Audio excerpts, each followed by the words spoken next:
অন্তর্বর্তীকালীন সরকারের প্রাথমিক ও গণশিক্ষা উপদেষ্টা বিধান রঞ্জন রায় পোদ্দার বলেছেন, বাংলাদেশের পাঠ্যপুস্তকে ত্রুটি কমাতে সরকারের চেষ্টা করছে। বই হাতে পেলেই বোঝা যাবে কতটুকু ফলপ্রসূ হয়েছে। আমরা ত্রুটি কমাতে সর্বোচ্চ চেষ্টা করছি। আজ মঙ্গলবার সকালে সুনামগঞ্জে পৌর শহরের সরকারি জুবলি উচ্চ বিদ্যালয়ে পরিদর্শন শেষে সাংবাদিকদের প্রশ্নের জবাবে তিনি এসব কথা বলেন। এর আগে বিদ্যালয়ে তৃতীয় শ্রেণীর শিক্ষার্থীদের সঙ্গে কেক কেটে বছর শেষে ক্লাস পার্টি উদযাপন করে প্রাথমিক ও গণশিক্ষা উপদেষ্টা।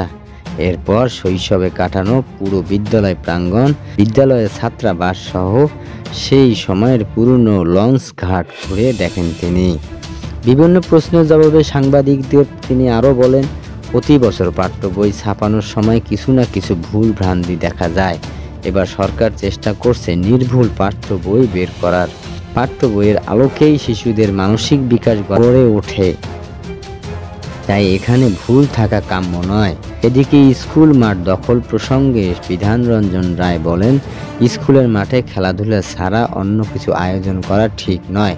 খেলাধুলার মাধ্যমে শিক্ষার্থীদের মধ্যে একটি টিম ওয়ার্ক গড়ে ওঠে, এটি অস্বীকার করার কোনো উপায় নেই। তাই স্কুলের মাঠে সবসময় খেলাধুলা থাকতে হবে, না হলে দখল দায়িত্ব মনোভাব গড়ে উঠবে শিক্ষার্থীদের মধ্যেই।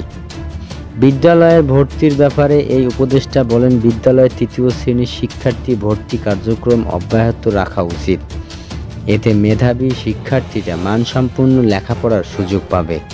নিজের শৈশবের স্মৃতিচারণ করে উপদেষ্টা বিধান রঞ্জন রায় বলেন, একটা সময় পড়াশোনা করার জন্য দুর্গম এলাকায় মধ্যনগর থেকে লঞ্চে শহরে ঐতিহ্যবাহী জুবলি স্কুলে আমি আসতাম। যখন লঞ্চ বন্ধ থাকতো তখন নৌকা করে আসতাম। তাই আমার মনে হয় জুবলি স্কুল সহ দেশের সব প্রাচীন বিদ্যালয়গুলোকে বিশ্বের দরবারে আমাদের তুলে ধরা উচিত।